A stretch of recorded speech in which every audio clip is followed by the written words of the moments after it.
Comparison of the most painful accidents in theme parks. Joshua Smurfett, 12 years old, wanted to experience freefall, and he learned what it really meant. The boy went on the extreme ride Drop Zone and, at a height of 30 meters, suddenly slipped out of his seat, plummeting headfirst. Oh! Joshua's mother saw her son hit the concrete ride platform with tremendous force. Oh! It was a horrific tragedy, but at least he didn't suffer if you believe the pain scale based on scientific research. Oh, no, listen, bro, I don't think I could ever go, I'm never going on a big ride ever. Like, on a small one, on like a kid's one, sure. Mary, thank you so much for the 5 gifted, Mary, you're amazing. Falling from a height leading to instant death scores just 3 points. Meanwhile, the highest mark is 140. So how much pain can a place meant for fun really cause? Viewer discretion is advised. June 9th, 1991. Yeah, look at this. Chat, would you go on this? There's no way, bro. Would you go on this, chat? There's just no way. I don't see, like, the fun in it. Where's the fun, bro? You're just gonna be terrified. The history of Kings Island Amusement Park in Ohio is known as Black Sunday. Around 9 p.m., friends Timothy Benning and William Haithcote were strolling through the park's garden by the fountain pond. It was a hot evening, so Timothy decided to splash his friend with some water. As soon as he touched the water, his body stiffened, and he collapsed in the shallow end. Not understanding what happened, William rushed to help his friend, but immediately fell into the water as well. Minutes later, Kings Island employee Daryl Robertson noticed the 2 visitors strangely floating in the pond. As soon as he tried to help them... Yo, what? Is there mermaids in there? Wait, what are the evil ones called? Sirens? Is there sirens in there, bro? What's going on in the water? Stepping into the water, he was struck by a powerful electric shock. It turned out that a cable powering the fountain pumps was damaged, turning the entire pond into a massive electric trap. Oh my God! Timothy Benning, who fell in first, survived, but Haithcote and Robertson, who rushed to help, died. What? On the pain scale, death by electric shock scores 36 points. However, amusement parks have even scarier dangers in store. Wait, chat. So, one electric pipe, what, would that just electrify the whole entire water?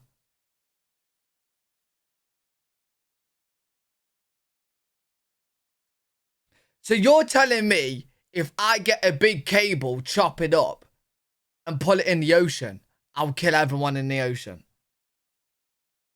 Oh, it's a certain radius. Wait, why don't fishermen put electric wires in the water? Wouldn't that be a really good way to fish? Oh, it's illegal. Oh. But would it work? Would it work? I suppose they could dynamite as well. I suppose. Oh, interesting. On June 2nd, 1997, when 120 teenagers arrived at San Francisco's water park, I've gotten this. Employees suspected it would be a tough day, but it turned into a nightmare. The high schoolers were having a blast all day celebrating their upcoming graduation. When the administration announced it was time to head back to the buses, dozens of students rushed to the Bonsai Pipeline, a 23-meter-long winding slide with multiple tracks. I'd go on that. A lifeguard shouted at them, saying they couldn't all go up at once for safety reasons. At least 33 of them tried to slide down together, and the slide collapsed, sending the students plummeting. Well, you're dumb. You're dumb. The lifeguard said not all of you at once, and 33 of you go at once. Are you dumb? Are you actually dumb? Are you dumb? Are you 33 people? First of all, how do you even know 33 people? I don't think I've ever had 33 friends in my whole entire life combined. How do you even know 33 people, bro, to go down all at once? Mad. The slide down together, and the slide collapsed, sending the students plummeting. They all fell from a height of over 20 meters. 6 students suffered severe injuries, but that wasn't the worst news. That is dumb, though. That's Amid the chaos and screams after the tragedy, one detail stood out: a girl lying in a pool of blood. Her chest was practically crushed from the impact, and she died just 45 minutes later. I guess during that time, the poor girl felt agony no less than a gunshot to the chest. and that's 43 points on the pain scale. On another continent, on October 25th, 2016, a different water ride brought even more agony to its visitors. That day, Kate Goodchild, along with her partner, Ruzi. Yeah, I don't know why they would all go together. They kind of, yeah, bro, they brought that up on themselves, you know what I mean? 33 people on one ride, on a slide, is stupid. And brother Luke took her daughter to the popular Australian amusement park, Dreamworld. Around 2:20 p.m., they all went on the family ride, Thunder River Rapids. Okay, This ride is essentially an artificial river where rafts with visitors move along, surrounded by exciting scenery. The top speed on this ride is 45 kilometers per hour, and the entire ride lasts less than 4 minutes. Kate Goodchild's family, along with another woman and her son, who were in the same raft, were about to finish this short, fun journey when they saw an obstacle ahead. Another empty raft had gotten stuck at the end of the ride, blocking the path. It seemed like nothing bad would happen until Kate and the other woman threw their children out of the raft seconds before it collided with the other one. Wait, why? And flipped over. 4 adult passengers were hurt in the collision, but were alive when they fell into the water beneath the Thunder River tracks. Park staff immediately called rescuers, stopped the ride, and started draining the water. While they were trying to drain out the artificial river, the 2 children screamed hysterically, watching their mothers slowly die. What? When the rescuers finally reached the trapped raft passengers, they could only confirm their deaths. Wait. All 4 adults drowned. Wait. Oh, what? Because it was under it? Could it not swim out from it?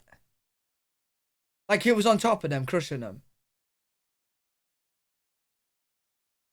Holy shit. Damn. Scoring 57 points on the pain scale. Why did they not jump off with the kids? I would, bro. Like, it's like, bro, the artificial water, there's not much water there. They should have all just jumped off into the water. But if drowning isn't even halfway up the scale, what the heck is worse? On January 3rd, 1984, 48-year-old Dolly Young and her 5 friends visited California's Disneyland. Of course, they didn't miss the Matterhorn bobsleds, a legendary ride of that time. Around 3:30 p.m., all 6 friends took their seats in the bobsleds. Young sat alone. The bobsled sped down 2 tracks that ran parallel for most of the ride. But just a few minutes into the journey, Young, for some unknown reason, couldn't hold on and fell onto the tracks. People riding the parallel tracks saw the frightened woman trying to stand up when the unthinkable happened. Another bobsled came around the corner. The family inside thought there was a dummy on the tracks, yet seconds later, the father screamed at his daughters to close their eyes as their sled ran over Dolly Young. Oh my God! The bobsled got stuck on top of her body, and only then did a special system alert the operator that something had gone terribly wrong. The worker stopped the ride, and when he came to check, I ain't gonna lie though, chat. How do you fall out of this? It's not like it went upside down. How do you fall out of this? What? he saw a horrifying scene. The bobsled wheels had run over the woman's body, decapitating her. Young passed away almost instantly on the spot. That almost was likely enough to feel pain. No, listen. You have got to be next level dumb to stand up on a roller coaster. Like when you're seated and got the seatbelt on, if you take it off and stand up, you are stupid, mate. You are like dumb. Scoring 77 points. Yet there's something far worse on this scale, just as in the history of amusement parks. On September 22nd, 2000, 6-year-old Nicholas and 4-year-old Brandon Zucker were the happiest kids in the world because their family was at Disneyland. Okay. For the younger boy, a huge Disney fan, it was the best day of his life. The Zuckers spent the entire day having fun in the park, and after 10 p.m., they decided to go on the Roger Rabbit cartoon spin one last time. Okay. These were individual yellow taxis designed for 2 passengers that zoomed through the tunnels with vibrant decorations, does something go spinning wrong in this? 360 degrees. But the Zucker brothers didn't want to be separated, I would so they go on both that. sat in the taxi with their mother, while their father and grandmother took the seats in the cab behind them. The kids enjoyed the ride for just a few minutes before disaster struck. How? When their mother leaned over to pick something up from the bottom of the taxi, Brandon fell out of the cab. Seconds later, his father saw his 4-year-old son pulled under the taxi's wheels. The man immediately rushed to help, yet he couldn't stop the ride or lift the car. It kept moving forward, dragging Brandon for about 3 meters before stopping. His family was in shock, but his father managed to call for help. Although Disneyland claimed the ride operators responded immediately, it was actually park visitors who rushed to help the child. Moreover, the ride... Yeah, well, that's not the staff helping then, is it? If visitors got there first. You know what I'm saying? What's good, Kim? Staff forbade them from entering the tunnel. Fortunately, police and firefighters arrived quickly and used a jack to free the boy, though he wasn't breathing. Rescuers performed CPR until paramedics took over. Miraculously, doctors managed to restore Brandon's pulse, though he had experienced clinical death, couldn't breathe on his own, and his body started turning blue from lack of oxygen. Brandon went through an ordeal similar to being buried alive, where the body desperately needs air but can't inhale due to immense pressure on the chest. Mad. Being buried alive scores 90 points on the pain scale. Poor boy. Still, Brandon's suffering didn't end there. He sustained irreversible brain damage and can no longer walk or talk. Wait, hold up. He's still alive? He's still alive?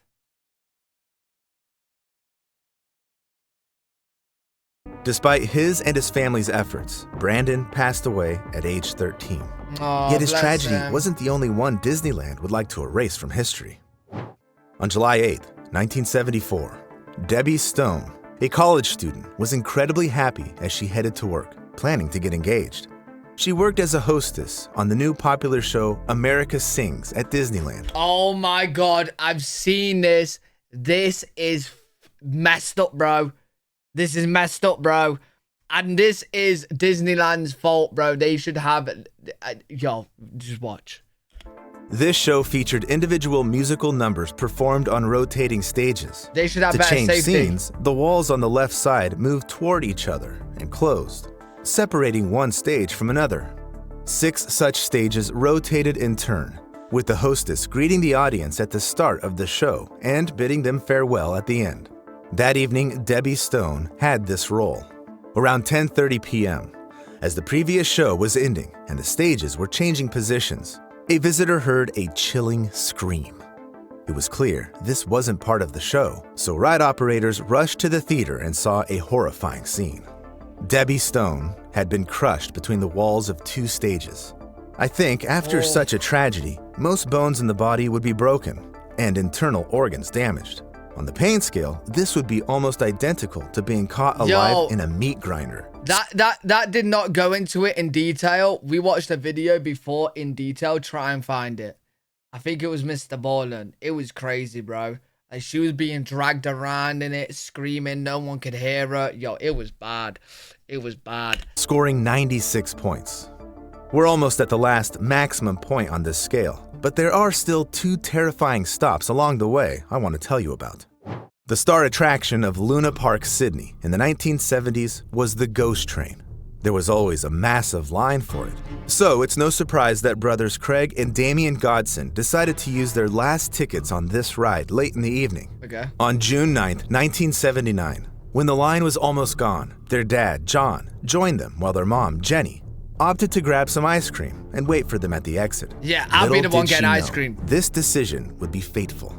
Around never 35 mind. passengers boarded the Ghost Train that night.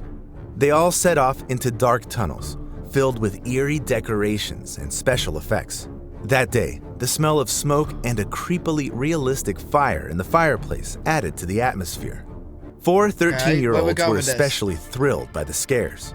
Unlike their 12-year-old friend, Jason, the ride operator pulled Jason out of the car just before it entered the tunnel. The kid protested, but a moment later realized he'd been saved from a real-life nightmare. Right then, black clouds of smoke appeared at both ends of the tunnel.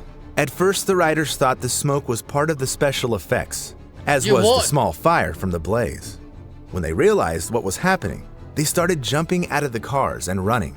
By around 10:30 p.m., The ride was completely engulfed in flames. Oh, shit. Jenny Godson, wringing her hands, hoped to see her husband and sons escape the trap. Jason Holman stood nearby, looking out for his friends. Unfortunately, they all got lost in the dark tunnels meant to scare them and burned alive. On the pain scale, death by fire rates about 101 points. But you know what I'm gonna say next. Theme park visitors have endured events more painful than any mentioned so far. Teenager Caitlin Lassiter spent a hot June day in 2007 at the Six Flags Kentucky Kingdom with her friends.